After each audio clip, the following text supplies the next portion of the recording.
Sábado 14 de mayo de 2022. Estimados amigos, tan solo en la semana que termina, la prensa y las redes sociales nos dan cuenta en la macro zona sur de un hotel completamente quemado, un cuartel de carabineros ametrallado con armas automáticas, trabajadores heridos con perdigones y de las imágenes de terroristas uniformados portando fusiles M16. En las últimas horas se agrega a lo anterior el ataque y destrucción de al menos 20 vehículos, maquinaria e instalaciones forestales en Teodoro Schmidt y el incendio de parte de las instalaciones del Instituto de Investigaciones Agropecuarias de Carillanca, coincidiendo con lo ocurrido en la capital con el asalto y robo de la casa de la ministra de Defensa y el violento secuestro de uno de los carabineros de la escolta presidencial, quien terminó con un balazo en uno de sus brazos abandonado en colina.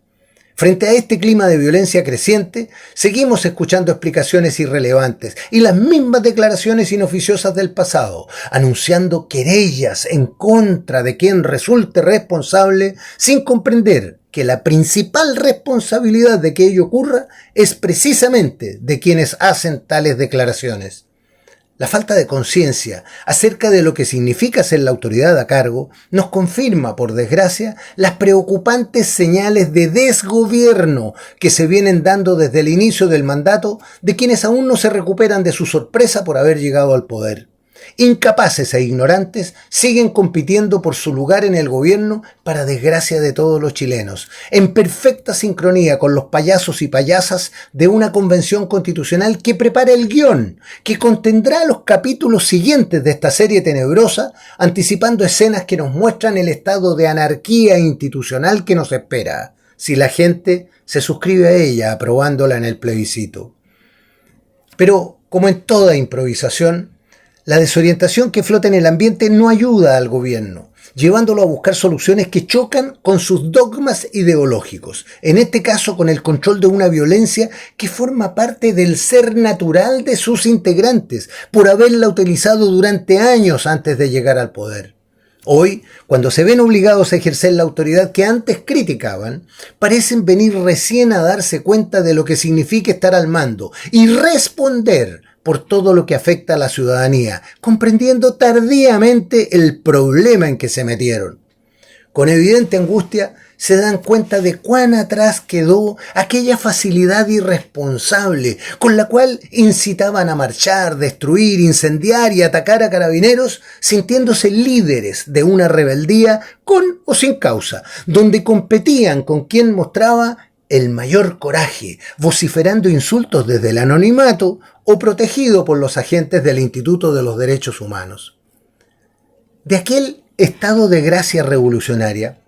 en que todo era permitido y cualquier reacción de las autoridades era motivo de crítica impiadosa por la prensa y de denuncias a los siempre dispuestos tribunales, hoy han llegado justo a donde jamás imaginaron llegar, estando obligados a tener que jugar un rol que desde luego no puede más que resultarles cada vez más incómodo. No son ellos quienes vayan a criminalizar las protestas, no es de su gusto militarizar el Gualmapu, sino que prefieren dialogar. ¿Con quién? No importa, solo que sus mentes afiebradas por la revolución se ven nubladas por la frustración de administrar algo que les quema las manos, el poder de verdad, ese que incluye responder por su uso, a diferencia de lo inocuo y simple que resultaba gritar, insultar, lanzar bombas incendiarias y agredir gratuitamente desde las calles o, como lo hicieron hasta hace poco, ofender y dañar a la institucionalidad desde la tribuna parlamentaria.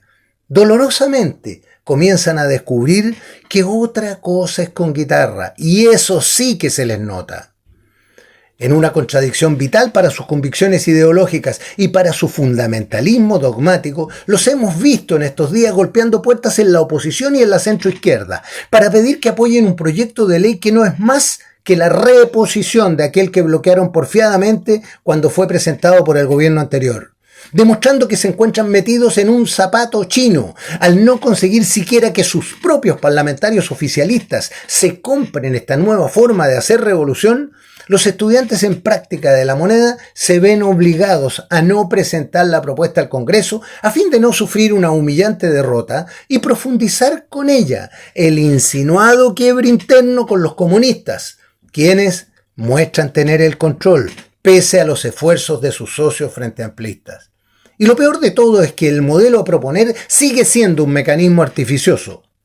que no soluciona nada, por cuanto evita enfrentar el problema en su esencia. A través de este engendro de estado de emergencia a medias, se pretende lanzar a la calle a las Fuerzas Armadas utilizándolas como carne de cañón para enfrentar a grupos paramilitares organizados, equipados y fuertemente armados sin otro sustento legal para el uso de la fuerza que la legítima defensa, una ridiculez que los expone a ir a parar a la cárcel si no pueden demostrar que se les disparó primero. Junto a ello, y en una muestra increíble de la máxima estupidez, las autoridades de gobierno engañan a los chilenos, en especial a los camioneros, pretendiendo que con el control de las rutas se acabará la violencia, como si el resto del territorio, campos, cerros y valles estuviera libre de terrorismo. Entretanto, los subversivos narcoguerrilleros disfrutan de una completa libertad de acción, contando con el apoyo de un sistema judicial cómplice y de una maraña de organizaciones de defensa de los derechos humanos que constituyen un arma mortal para quien ose combatirlos en nombre del Estado.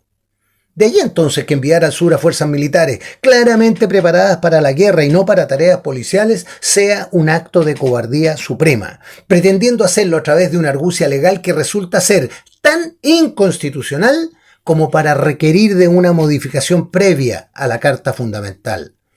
Al igual que sus antecesores, los protagonistas actuales se ven cazados en su propia trampa, aquella que tendieron durante años para debilitar al mismo Estado que hoy deben administrar, exponiéndose a responder por gravísimas consecuencias, tales como el inicio de una cruenta y larga guerra de guerrillas, múltiples sublevaciones rurales o urbanas, paralización del país por huelgas y paros, o incluso una guerra civil de trágicas consecuencias. Para nadie es desconocido que el sur de Chile vive hoy una ola de ocupaciones ilegales de predios, la cual, combinada con el terrorismo, el robo de madera y el narcotráfico, constituyen una mezcla de factores de conflicto difícilmente controlable. Al aumento de la ofensiva de algunas pocas comunidades violentistas que se dedican a la usurpación de propiedades ajenas por medio de la fuerza, se suman estos 4 grupos subversivos que, plenamente identificados, situadas geográficamente sus bases y detectables sus movimientos, desafían abiertamente al Estado, invitándolo a ir a la guerra, sabedores de la incomparable ventaja con que cuentan al enfrentar a un enemigo débil y timorato, con un gobierno en manos de incapaces, cómplices ideológicos y, por tanto, carentes de cualquier asomo de voluntad para combatir en su contra. Una suerte de déjà vu que nos trae a la memoria la imagen del movimiento campesino revolucionario del comandante Pepe de los años 70 del siglo pasado, con su diagnóstico sobre el 1.000.000 de muertos que necesitaba Chile para imponer la revolución marxista.